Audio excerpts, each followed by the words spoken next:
You see me through the season. Cover me with your hand and lead me in your righteousness, and I look to you, and I wait on you.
Okay, so magandang umaga sa ating lahat dito sa Pilipinas at isang mapagpalang araw sa lahat ng mga nasa ibang bansa na kung saan ang tinig na ito ay nakakarating. Salamat sa Diyos sa araw na ito na patuloy tayo binigyan ng pagkakataon upang muli ay sama-sama upang halukayin natin ang lahat ng mga katotohanan na kailangan po natin malaman upang sa ating pong paglalakbay sa daigdig na ito ay hindi po tayo malilihis doon sa landas na itinakda ng Panginoon na kailangan nating lakaran upang pagdating ng huling araw, huling panahon o the end of all things ay matagumpay po natin na marating, matawid ang daigdig na ito hanggang sa kanyang kaharian. Kaya napakahalaga po ang katotohanan na ito po ay kailangan malaman po natin. Kaya sa oras na ito ay ating pong ihanda ang ating mga kaisipan at hayaan natin na patuloy na bawat katotohanan na mahayag ay mahimay-himay po natin at ito ay magkaroon po ng katuparan sa bawat buhay po natin. Kaya po sa oras na ito ay magipagbukas kayo sa akin sa 1 John chapter 1 verse 4 hanggang 7. Nang sabi po rito ni Apostle John, "And these things write we unto you, that your joy may be full. This then is the message which we have heard of him, and declare unto you, that God is light, and in him is no darkness at all. If we say that we have fellowship with him, and walk in darkness, we lie, and do not the truth. But if we walk in the light, as he is in the light, we have fellowship one with another, and the blood of Jesus Christ, his Son, cleanses us from all sin." Father, we thank you for this scripture. I pray to continue, Lord, na alisin lahat ng mga tabing na nakatakip sa lahat ng katotohanan na kailangan po naming malaman, maunawaan at maganap sa aming mga buhay. Dalangin ko po, Ama, na patuloy mong i-reveal ang iyong mga sarili sa bawat isa sa amin at hayaan mo na ang mga katotohanan na ito ay papailan lang, Panginoon Lord God Almighty, sa buong mundo, Diyos, na bawat mga tenga na ito'y makakarinig, Panginoon, ay kalakip ng apoy, Panginoon, mula sa iyo, na ito ay magpe-penetrate sa bawat buhay ng bawat isa in order that everyone may have that deep conviction of God Almighty na matibay na yakapin ang katotohanan, Panginoon Lord God, at may handa ang bawat isa, Panginoon, sa pagdating ng end of all things, Lord God Almighty, na matawid namin ang daigdig na ito hanggang sa iyong kaharian, in Jesus' name. Salamat po, even the presence of all your heavenly hosts, and higit sa lahat, your holy presence, O God Almighty. Thank you so much. In Jesus' mighty name we pray. Amen and amen. So sa araw na ito ay ang ating tatalakayin is about the reality of our fellowship to God. So napakahalaga na ito po ay mapag-unawaan po natin dahil maaaring sabihin ninyo, Pastor, kapag kami nagpagtitipon-tipon, hindi ba ito ay para sa Diyos? Hindi po lahat ng mga fellowship ay naka-address po sa Diyos ang ginagawa.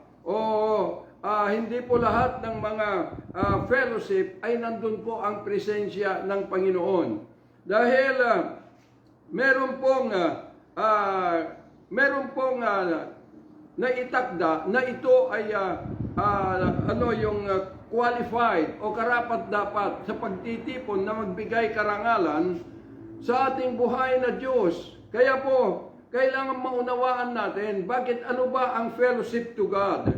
So, ibig pong sabihin, to fellowship to God ay yung pagkakataon that we are going to gather together and in His presence to express our deep joy, deep desire na samahan siya to establish His government here on planet Earth and to raise His kingdom. So pagka sinabing kingdom, iisang kingdom, the kingdom of our Lord Jesus Christ. Yun po yung purpose at direksyon ng ating pong pagsama-sama, whether na iba-ibang mga lugar ang kinaroroonan natin, pero we are moved by one Spirit in order to gather together to join the fulfillment of Jesus' mission here on planet Earth. Kaya po, maaring sabihin natin, Pastor, di ba, yung mga fellowship, marami ng fellowship sa buong mundo. At yun ay naghahayag hinggil sa Panginoon. Oo, naniniwala po ako, pero hindi po yun yung hinihingi ng Panginoon kung paano tayo magsama-sama in His presence. Dahil pagka sinabing in His presence, ito po ay lubos na nakikilala natin siya, na hindi natin lamang nakilala sa pamamagitan ng kasulatan, kundi nakikilala natin siya because we encounter that real person of the risen Christ. Na ito po ang nagbigay sa atin, nagdala sa atin, upang tayo po ay maunawaan ang katotohanan at magkaroon tayo ng kagalakan to join together in His presence, bilang ito ang pagbubunyi po natin sa Kanyang kadakilaan. Kaya po, sinasabi ng banal na kasulatan na ang sabi po rito, but if we walk in the light, as He is in the light, we have fellowship one with another, and the blood of Jesus Christ, His Son, cleanses us from all sins. So, itong grupo ng nagpe-fellowship para sa Diyos, ay ito po ay lumalakad sa liwanag. Ibig pong sabihin na dito, nagkaroon po ng katuparan sa kanilang mga buhay.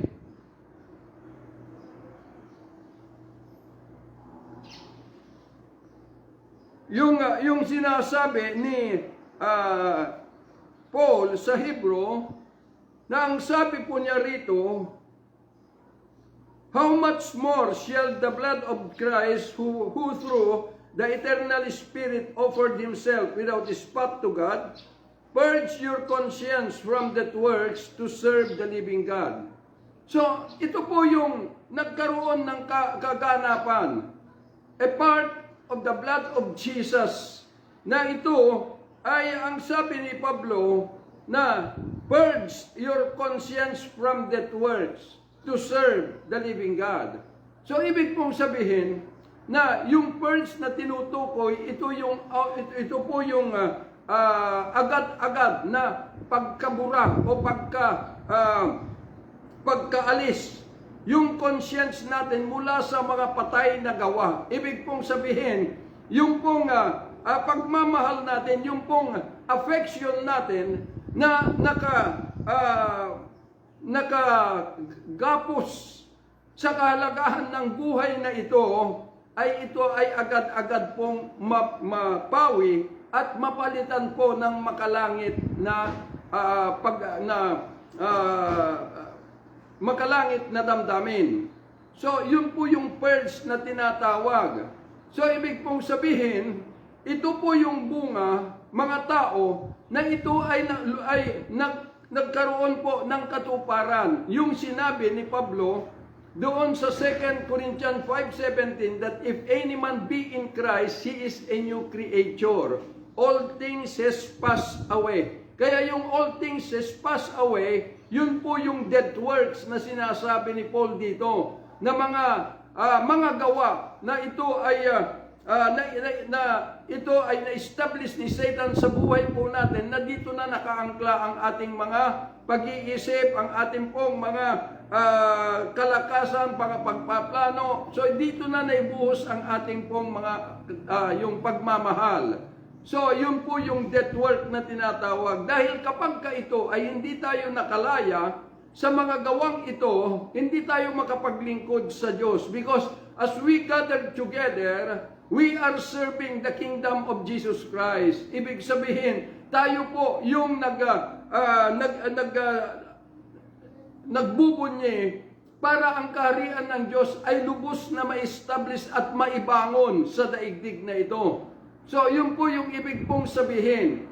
Kaya nga, Kaya nga sinasabi ng banal na kasulatan na ito pong ang mga tao na nagfe-fellowship para sa Diyos ay sila yung nagkaroon po ng katuparan, yung pong salvation sa kanilang buhay.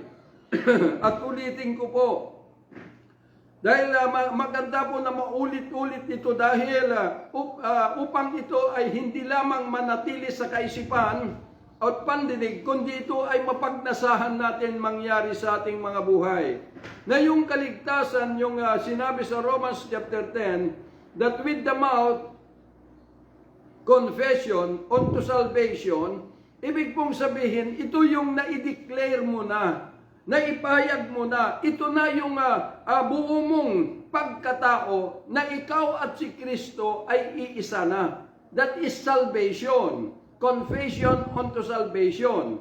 Kaya lamang, hindi mo maaari na i-confess siya kung hindi mo siya kilala. Kaya sabi ng mga iba, pastor, nabasa ko na ang banal na kasulatan from Genesis to Revelation, kaya kilala ko na siya. Hindi po si Kristo na ito ay nabilang ko sa kasulatan, kundi si Kristo po na ito ay bumaba nung umakyat ang Panginoong Hesus sa langit at nag-report sa Ama, bumaba siya in the person of Christ, the Son of the living God. So yun po yung tinutukoy ng banal na kasulatan. Kaya maaring sabihin natin, pastor,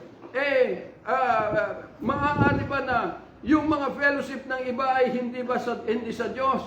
Oo, hindi po. Kasi tandaan po natin na meron pong tatlong fellowship na nandito, uring fellowship na nandito sa daigdig na ito. Ito po yung religious fellowship, traditional fellowship at living fellowship. Ibig pong sabihin, ito yung mga Kristiyano. Dahil Kristiyano na yung religious Christian na ito po ay doktrina ni Satanas. Kailangan malaman po natin ito. Kaya ito yung mga religious Christian ang tinatawag dito. Ito yung religious church na nagfe-fellowship hindi upang itaas o ipagbunye ang kaharian ng Diyos, kundi upang sila ay magsilbi na ginamit ni Satan para ilihis ang katotohanan sa buhay ng tao. So yun po yung religious religious Christian, doktrina ni Satanas. Ito yung na-establish ni Satan na kanyang kingdom through the law of the flesh. Kaya puro mga nakikita. Kaya kapag nagtayo ang isang tao sa isang relihiyon, ay meron lamang inilalagay na ito'y nakikita para kung paano sambahin ang Diyos. Kagaya yung mga iba't ibang mga samahan. Kaya po doktrina ni Satanas para patuloy na yung sumpa na ito'y nananalayta na nangyari noong nahulog ang ating ninuno sa kamay ni Satan, ay ito po ay patuloy na nagpasalin-salin from generation to generation. Kaya habang ini-initiate natin ito, hindi po napuputol sa ating mga angkan yung pong sumpa na ito ay dumating sa buong mundo.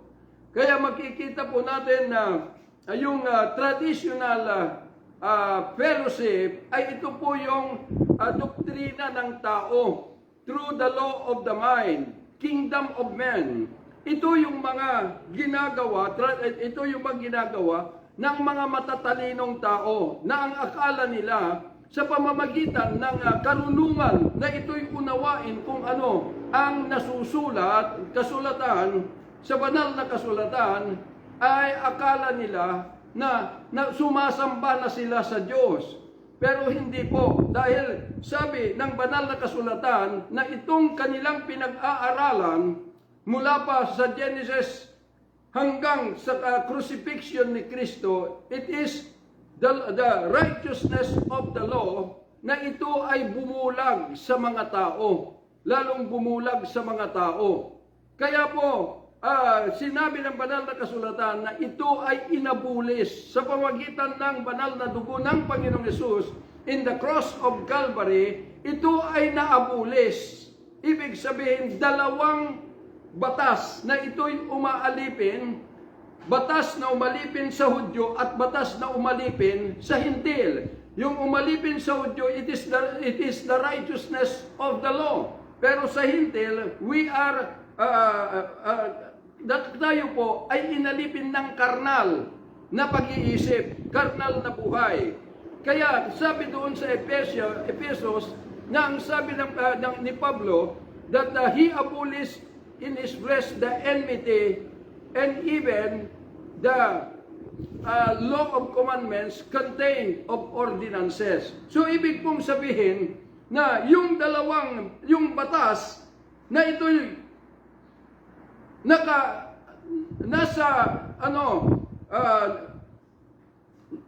kumukupkup sa bawat lahi na Hudyo at Gentile ay kinakailangan maabulis. Kaya nga, sabi doon sa Colossians chapter 2, na ipinakita niya kung paano siya nagtagumpay laban sa kadiliman. Kaya nagkaroon na po ng kalayaan ang lahat upang magdesisyon na hindi na ito saklaw ng batas na kanilang kinabangunan. Kaya nga napakahalaga po yung katotohanan na kailangan marinig natin upang bawat desisyon po natin na gagawin ay ito po ay naaangkop doon sa layunin ng Diyos kung bakit niya ibinukas ang pintuan ng kalangitan para sa atin bilang Gentile by nature. Kaya makikita po natin na ito po yung kailangan maalis sa buhay natin. So, yung pong living fellowship, it is the doctrine of the risen Christ, the living God. Na ito yung minimithi ng Diyos na dito tayo lahat ay mapabilang. Dahil doon sa dalawa, it is the kingdom of Satan that operates through the law of the flesh and the kingdom of men that operates through the law of the mind. Dito po ay nabilanggo. Makalaya ka mula kay Satan pero lalo kang nabaon at nabilanggo sa batas ng tao. The law of the mind because of the motivation of intellect of men. Kaya po itong grupo ng mga tao that they are purged their conscience from that works ay sila po yung nabigkis o nagkaroon ng katuparan yung sabing kaligtasan. Yung kaligtasan para makilala mo ang Panginoon ng lubusan ay idadamit sa iyo yung kanyang espiritu upang makilala natin ang Panginoon. At yung espiritu na ibibigay sa atin is the spirit of love. So, ibig kong sabihin ko andun, yung spirit of love, ito po yung dapat aalipin sa lahat na nagpe-fellowship para sa Diyos. Kaya yung death works na ito ay kinamulatan natin ay nanduroon yung paghihimagsik, anduroon yung pagkagalit, anduroon yung inggit, anduroon yung paninira sa lahat ng bagay. So ito po yung mga death works, na bahagi mga death works. Na yung fellowship, kung titingnan natin, akala natin ay fellowship to God solid, pero di natin alam na may mga nanduroon na iba yung kanilang pagtingin at iba yung kanilang tinitingnan until na sila po ay maghimagsik at lumabas mula sa loob ng kawan. Kaya makikita po natin, maaaring sabihin natin, Pastor, ikaw ba nung umalis ka sa organization, naghimagsik ka ba? Ako hindi po. Ako'y nagpapasalamat and I respect the organization, the group, na ito po ay pinanggalingan ko dahil kung hindi sila, hindi ko po nakilala ang buhay na Kristo. Sila po yung nag-antabay sa akin upang lubos kong makilala ang Panginoon. Kaya hindi po ako lumabas sa kanila na may galit. Di po ako lumabas sa kanila na mayroong inggit. Di po ako lumabas sa kanila na may sama ng loob. Kundi ito'y lumabas ako upang lalo kong saliksikin at halukayin yung pong pinakamataas na mandato ng Diyos sa aking buhay. Kaya po ako lumabas dahil pinapanalangin ko na no, since na sila ay ginamit para matagpuan ko ang buhay na Kristo, ito ay pinapanalangin ko na sana sa pamamagitan ng buhay na ito'y nakadamit sa akin at natagpuan ko ay matagpuan din sana nila. So yun po yung longing ko, hindi upang itatwa sila at hindi ko po siniraan sila kahit kanino at hindi ko sinabi kung ano-ano ang mga baho o ano paman. Hindi po, dahil kapag ka ito ay mga tao na lumabas sa isang grupo ay dahil sa pagkagalit, pagkamuhi, inggit, at paninira sa mga na iiwanan nila. Actually, yun po yung tinatawag na rebelde sa kaharian ng Diyos. Sa bansa, alam niyo po kapag may presidente, makikita po natin, yung presidente, ginugugol niya yung kanyang lakas kaisipan para pangasiwaan ang buong Pilipinas. Hindi ba? At yung pangangasiwa, hindi niya kakayanin kung walang tutulong sa kanya. Oo, hindi nga niya mape-perfect yung kanyang ginagawa, pero bahagi ng lahat ng mga constituent na tulungan siya. Noong may pagkakamali, sabihin siya. Sabihin na ganito para maituwid ang lahat. Hindi yung magrebelde at hahatiin o lalabagin ang batas ng bansa. Hindi po ganon, kundi tulungan. So, yun po yung ibig sabihin. Kaya sa kaharian ng Diyos, marami pong nag-aaklas dahil may galit, may puot, dahil meron pong inggit. Kaya ang ginagawa nila para ma-penetrate nila yung mga dating miyembro o kapanalig sa samahan, ay sisiraan at sisiraan yung pinuno. Yung tumatayo na ito ay inabot sila, pagkatapos ay doon nila sisiraan. So ibig pong sabihin, ang tawag sa mga ganon, even in the state, ay rebelde. Rebelde dahil tinatangkilik nila that they belong to this nation, Philippines, pero sumisira sila dun sa batas na naitatag. Kaya po ganon. Kaya yung mga grupo na lilipatan nila ay sasabihin nila na dumami sila dahil marami, pero sabihin ko po sa inyo, they are considered a rebel. Mga rebelde rin kasi kinukonsinti nila yung mga tao na nagrebelde na lumabas at pumasok sa kanila. So yun po yung ibig pong sabihin. Pero itong fellowship sa Diyos, ibig pong sabihin, ito po yung pagtutulungan. Kaya nga may tumatayo na ito ay mangangasiwa upang himukin ang lahat para kay Kristo, hindi para sa organization. Upang magkaroon ng fellowship, meron yung pag-ibig. Kasi ang pag-ibig ay nakikita mo na lang kung ang iyong kapwa, kapatid, bagamat nakakakita ka ng kapansanan o ano paman, ay hindi mo kinagagalitan, kundi ito ay kinaaawaan at tulungan na makaabante. Ganun po yun yung pag-ibig, nagkakaroon ng pangunawa.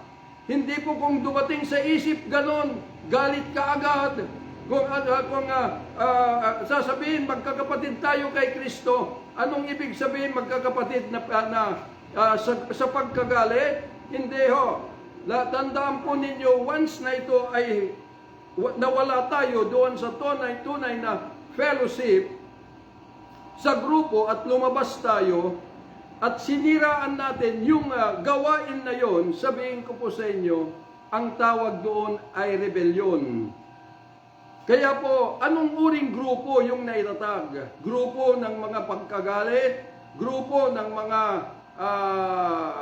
pagkakampi-kampi, grupo ng mga marites o chismoso. So ganun po ang mangyayari.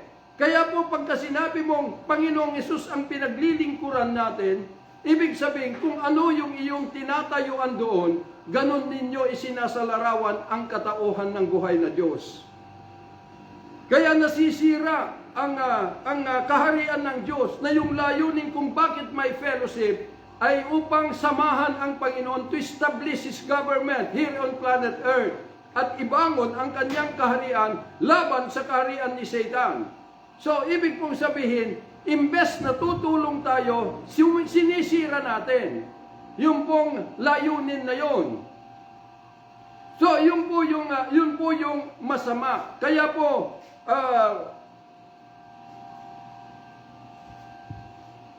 ang Panginoon ay pumunta. Dahil yung kanyang bayan noon, kung titingnan po natin, na nung nahulog na ang buong mundo sa kasalanan, dahil yung pagkahulog ng ating ninuno, actually pinilit ng Diyos na ma-restore ang planet Earth because planet Earth, sabi ng banal na kasulatan, is the Lord and the fullness thereof.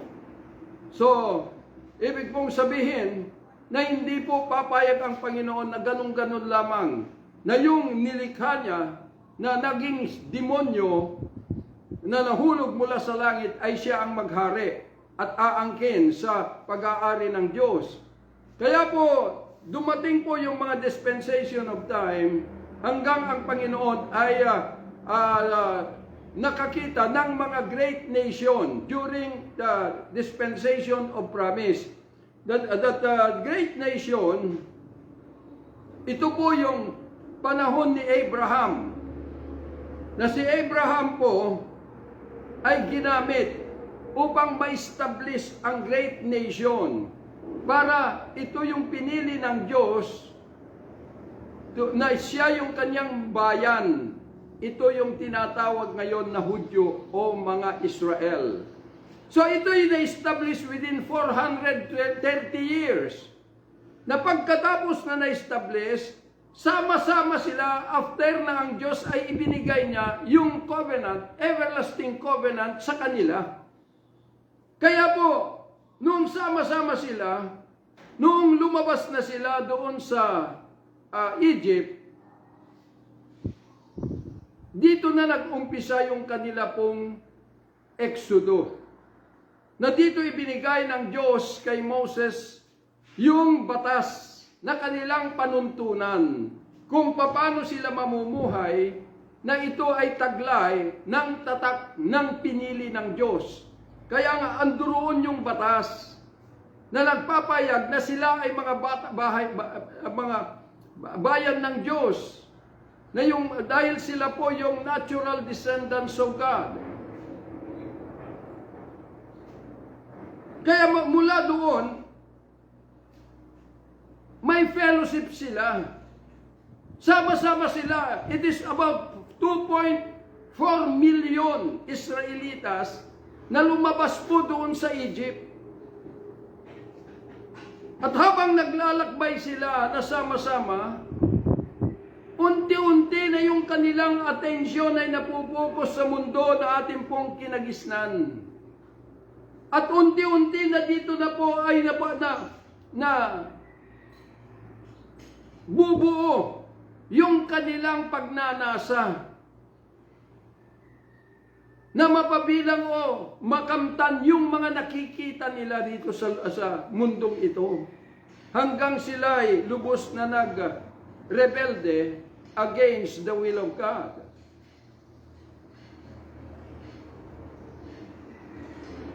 Kaya makikita natin na ang tanging daan lamang na ma-restore ng Diyos yung kanyang karangalan ay yung sa pamamagitan ng kapanganakan ng Panginoong Hesus upang siya na ang gagamitin upang ibangon ang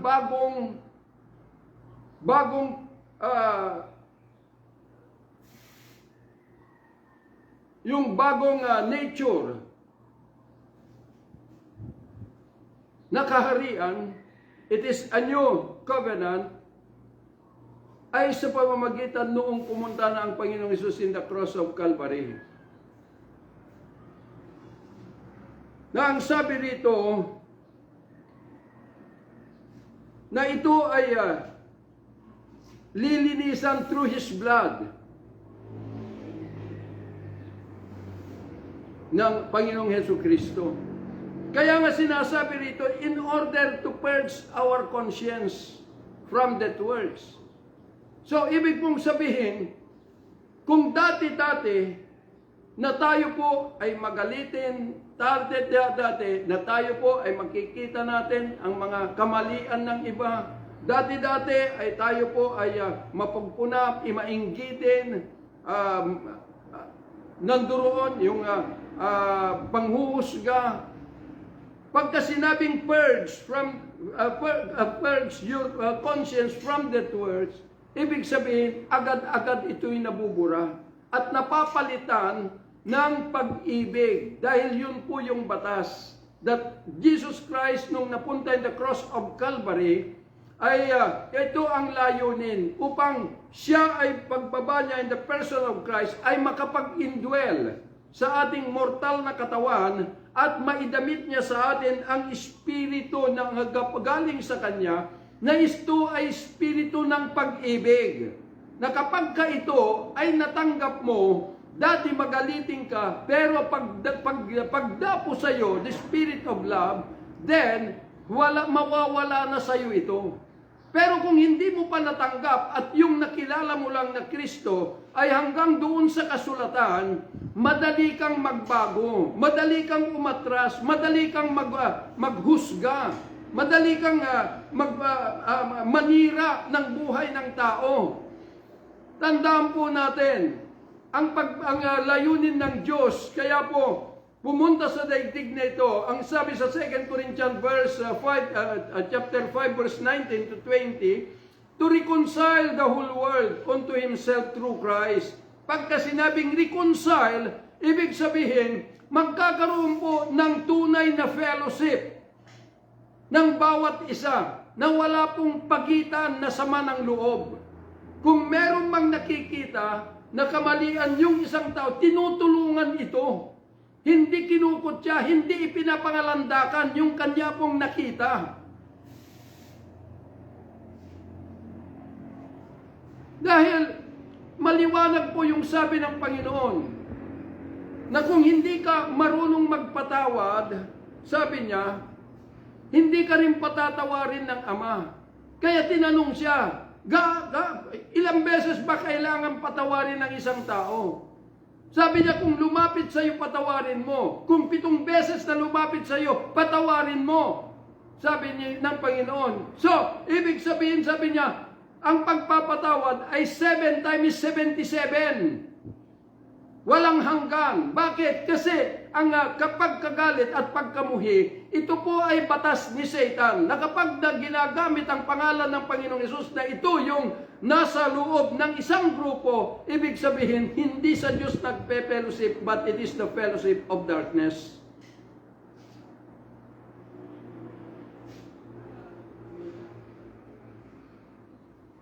Fellowship of darkness.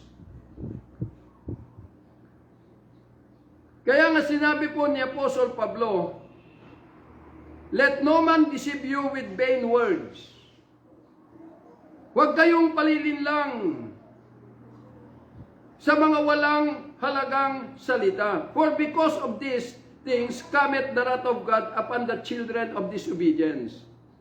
So imbes na i-deny mo yung pong mga walang kwenta na pagpapahayag, paninira, imbes na i-deny mo, ang i-deny mo yung paniwagan ng Diyos na bumabuhay tayo magsama-sama sa kanyang pag-ibig. And that is rebellion. But be not ye therefore partakers with them. Huwag kayong makisama sa kanila. Huwag niyong tanggapin sila para magising sila. Pero kung tinanggap niyo sila at nalinlang kayo dahil naniwala kayo sa mga sinasabi, ng mga panlilin lang, doon kayo bumabagsak sa rebellion. For you were sometimes darkness, but now are ye light in the Lord. Walk as children of light, for the fruit of the Spirit is in all goodness and righteousness and truth. So, ibig pong sabihin, na ito po, the fruit of the Spirit is in all goodness and righteousness and truth. Ibig pong sabihin, dahil tayo po ay naipanganak sa kingdom ng kasalanan at kamatayan. At ang tanging magbubukas sa atin ng ating pong mga paningin sa katotohanan kapag naidamit sa atin the Spirit of Truth. The Spirit from God. Doon lamang. Pero kung wala, ibig pong sabihin, ang laging binibigkas ng tao at ipinapalangalandakan sa daigdig na ito ay kung ano ang nasusulat.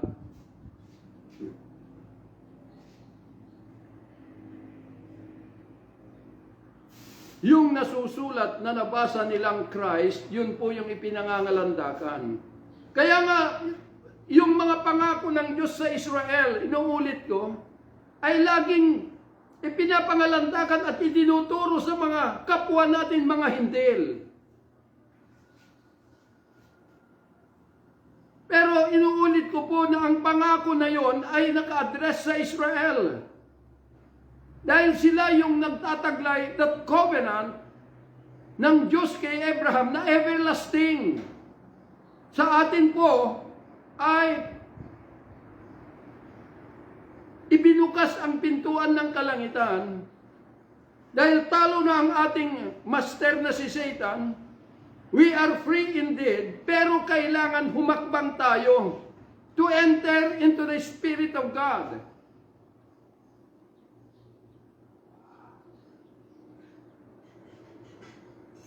Yun po ang ibig pong sabihin.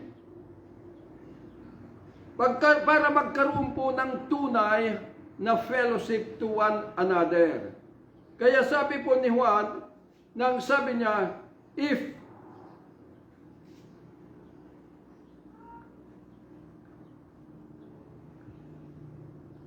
But if we walk in the light, as He is in the light, we will have fellowship one with another. And the blood of Jesus Christ, His Son, cleanses us from all sin. Kaya, yung mga nagfe-fellowship para sa Diyos, ay ito yung kanyang tatak. 2 Corinthians 5:17. If any man be in Christ, walk in the light, be in Christ. Hindi po, walk with the light, or if any man within Christ, hindi po. Hindi si Kristo ang sumasa atin, kundi dapat tayo ang sumakanya. Nasa Kanya tayo. Kaya nga, if any man be in Christ, settled that you are dwelling and cleaving to the life of Christ. He is a new creature. All things has passed away. So all things, yung mga lumang bagay sa buhay natin ay lumipas. It is already purged from our conscience. Kaya hindi mo na makikita yung mga kapwa mo na ganito ang ginagawa. Ang masaklap lang dito, sabi ko nga, noong lumabas ako sa organization, hindi po ako lumabas sa tunay na fellowship from God. Ako'y lumabas dahil para makalaya doon sa organizational protocol na ito'y itinakda ng tao. Dahil gusto kong magampanan the mandate of God in my life. Kaya ako lumabas. Pero inuulit ko, hindi ko po siniraan yung organization pinanggalingan ko. Di ko po ipinapangalandakan para lamang makuha yung mga nasa loob na mga kasama doon, kundi nag-mobilize ako according to the mandate na sana'y makita rin nila kung saan ako. Dahil, inuulit ko, malaking pasasalamat ko sa kanila Dahil sa kanila, natagpuan ko ang buhay na Kristo. Hindi katulad ng mga iba. Meron silang nakita, ayaw. Kung meron kayong nakikita na ganoon, sabihin nyo. Magkaharap kayo, ipaliwanag ninyo na ganito, ganon. Hindi yung agad-agad pumunta kayo sa iba, ipangangalandakan yung nakita ninyo na without, na hindi ito na-resolve. Pagkatapos sasabihin ninyo kayo naglilingkod kay Kristo,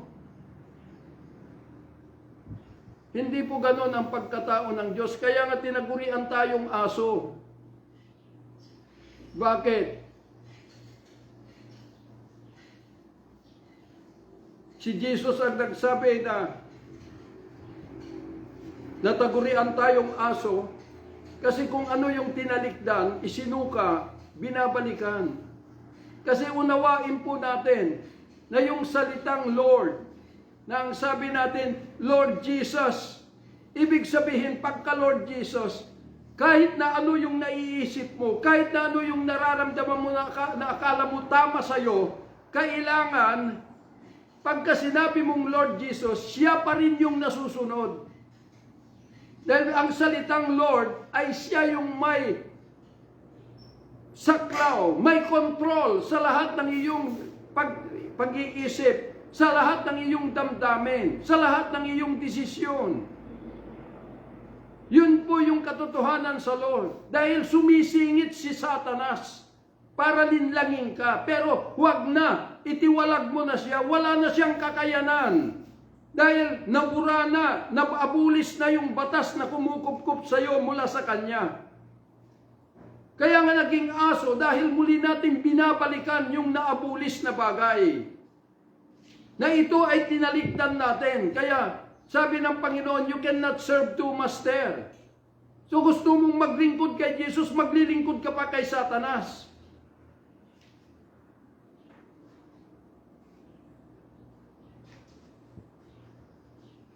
Kaya yun po ang ibig sabihin ng fellowship.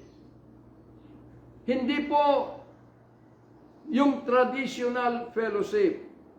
Dahil ang traditional fellowship ay mga grupo ng mga tao na ito'y binumobilize ng intellect ng tao.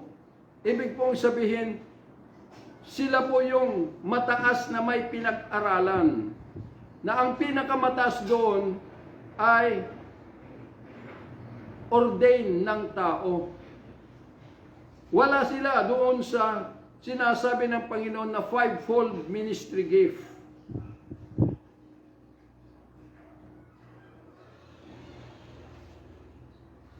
So yun po yung traditional. Ang ibig pong sabihin, sila yung mga taong nagsasabi na meron silang relasyon sa Panginoon.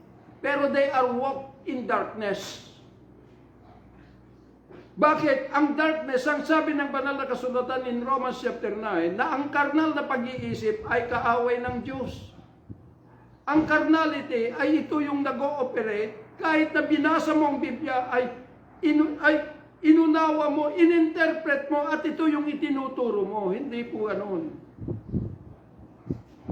Dahil ang bunga ng katotohanan sa script na binabasa natin, ay mas mataas yung katuparan sa buhay kaysa sa nasusulat.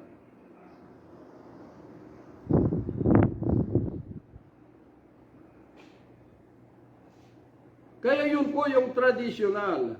Kaya nga sinabi ng Panginoon sa kanyang mga disipulos, kung hindi ninyo malampasan ang katwiran ng mga Paraseyo o matatalinong mga tao, pare-parehas kayong di makakapasok sa kaharian ng Diyos.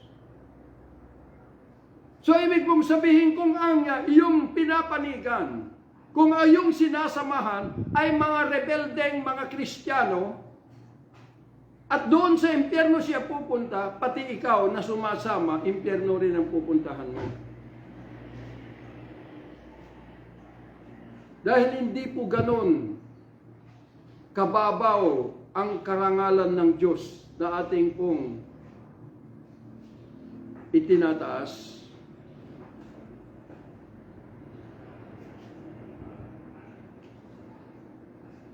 Kaya nga reconciliation, pati na ang mga tao, kung tayo marireconcile sa Diyos, lahat ng mga tao marireconcile to one another.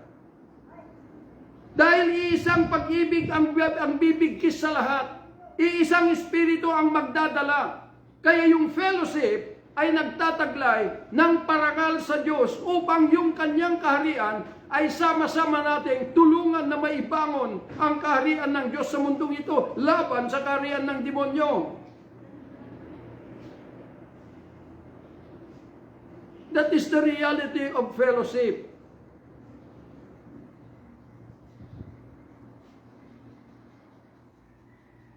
Kaya nga kapag tayo po ay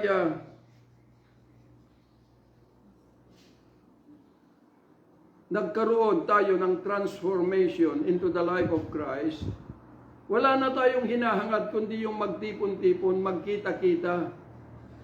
Sa bawat pagkakataon na mayroong pagkakataon na magtagpo-tagpo ay nandoon po yung pagnanasa. Na hindi napapagod hanggang wakas. Dahil ang pag-ibig ni Kristo habang tumatagal lalong umiigting. Hindi po ito nanlalamig.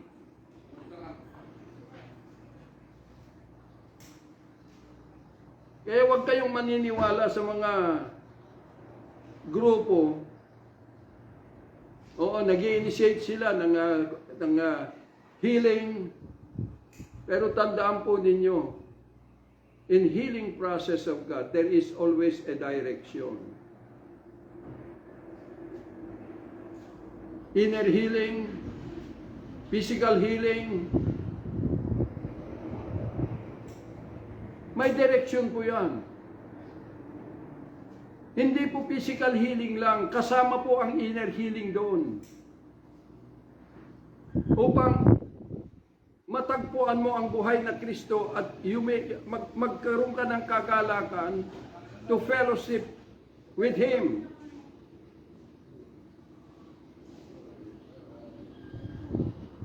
Kaya po mga minamahal na mga kapatid, kung bakit ko po ibinubukas ang mga ito, dahil itong mga hinaharap natin ay magkakaroon ng maiting na betrayal, hatred to one another. Dahil doon sa mga karnal na mga Christian, mga kambing na tinatawag ng banal na kasulatan, na hindi nagpapasakop sa kalooban ng Diyos, kundi sila yung mga nagdidikta sa Panginoon kung ano ang gagawin ng Panginoon. Yun po yung mga matatalino. Gaya nga nung sabi ko sa BS namin sa Lisas, na ang daming kahilingan sa panalangin. Ipanalangin ng ganito, ipanalangin ng ganito. Mga presidente, senador, lahat yan. Na magkaisa sila sa batas. Napakaganda yung kanila pong mga prayer. Pero ang tanong, paano may papadalangin isang bagay na walang kaugnayan sa Diyos? Hindi dahil nakinig sila sa isang matalinong tao hinggil sa Biblia, ay may kaugnayan na. Pati yung mga nagtuturo ng scripture na hindi nila natagpuan, the risen Christ, ay wala pa. Wala pa silang ugnayan sa Diyos, kundi sa kasulatan lamang.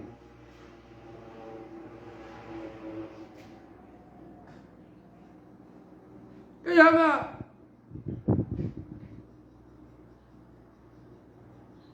tinuturo yung moral values, sinuulit ko.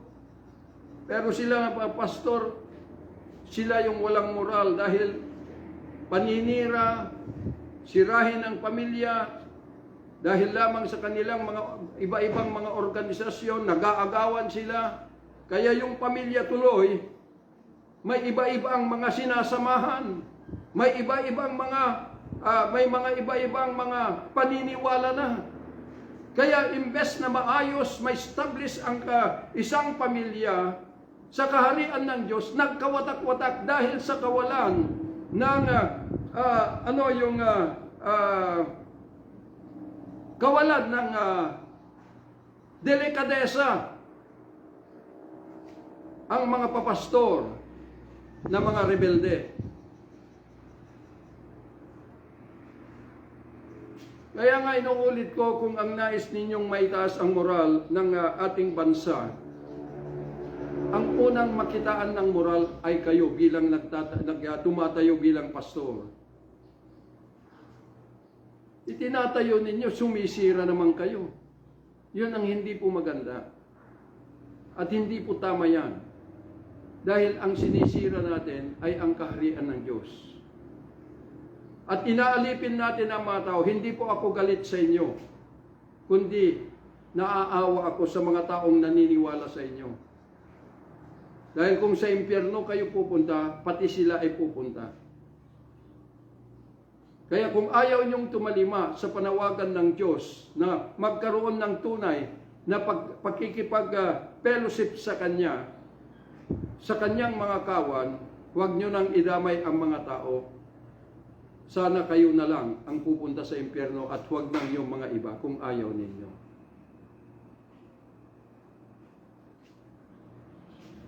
Kaya nga sinasabi ko, walang ninais ng isang tao kundi mapabuti ang kanyang pamilya.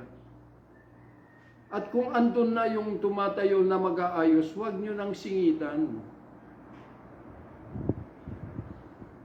Para muling basagin at wasakin ang tunay na pag-ibig na dapat aalipin sa kanila.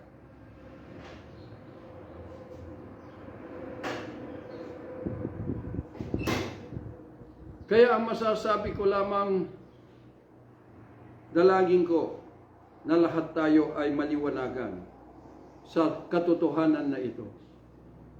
Hindi po ako nagagalit sa kapwa ko, pero ihinahayag ko ito dahil trabaho ng demonyo itong uri ng mga rebelyon. At sana lahat tayo ay magkaroon ng reconciliation at hindi ito magbabangayan dahil doon sa self-interest at pagkaganit ng tao. Kaya yun lamang po at magandang araw po sa inyong lahat. Dalangin ko po na patuloy na tayo po ay pumailan lang sa mataas na antas ng panawagan ng Diyos sa atin. At pagnasahan na hanapin kung ano yung katotohanan at hindi po doon sa nalalaman, kundi yung katuparan sa buhay po natin. Dahil ang lahat ng mga pagpe-fellowship sa harapan ng Diyos ay sila po ay nadamitan at bigkis ng tunay na pag-ibig. Kaya yun lamang po at hangat ko ang inyong tagumpay sa pangalan ng ating Panginoong Jesucristo. Father, we thank you for this scripture that you have given us. I pray na patuloy, Panginoon, na ibukas ang pintuan ng kalangitan at dalangin ko po na ang lahat ng katotohanan na ito ay patuloy na magdala ng conviction sa lahat na matuto silang magpakumbaba. Matuto kaming magpakumbaba at upang magkaroon po ng ganap na reconciliation ng buong mundo para sa iyo. Father, we thank you. We give you praise, Lord. In Jesus' name, amen.